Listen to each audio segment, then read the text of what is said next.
20. So Aaron Jones, making Lounis happy, is re-signing with the Packers, to the dismay of many AJ Dillon owners. I have to assume this kind of helps his value. I think a lot of us were concerned about where he could possibly end up and being on a different team. Even if it was Miami, you never know what's going to happen when a player goes to another team. Um, does that mean Aaron Jones is a top 12 dynasty running back? Yeah. He's staying in Green Bay. The past 2 years in Green Bay, he's finished what, RB2 and RB5. Jamal Williams isn't staying. They didn't sign a big name receiver, at least not yet. I expect him to get a ton of catches because AJ Dillon, I don't think, is a receiving back. So some of those catches Jamal Williams got every game, it's going to be mostly Aaron Jones. And they gave him the big contract, so I think they're really going to try to just use him as much as possible now that they already committed to him. So I think he's a top 10, or what do you say, top 12? Yeah. How are you feeling, Frank and JT? Frank and Jake.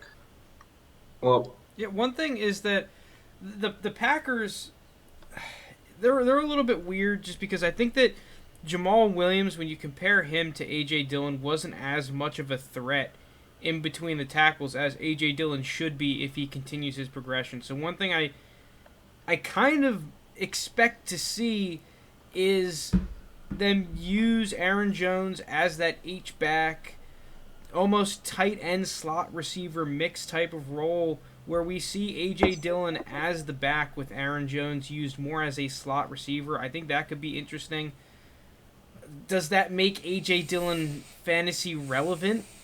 Probably not. I just don't think we're going to see it with any sort of consistency. I think we'll see a couple packages, but I mean, obviously it's big for Aaron Jones. Like you guys said, Aaron Jones probably cements himself, at least to me, as around a top 12 back.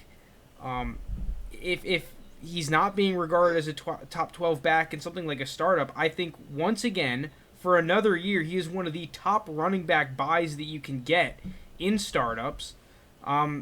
So good for Aaron Jones. Sucks for the A.J. Dillon owners. You had a chance to sell. I don't think his career is over by any stretch of the imagination. It's just his path to relevancy is just really been screwed here. I really doubt we see the Packers as a team where they're sustaining two backs like we've seen under few coaches, and that mainly being Shanahan.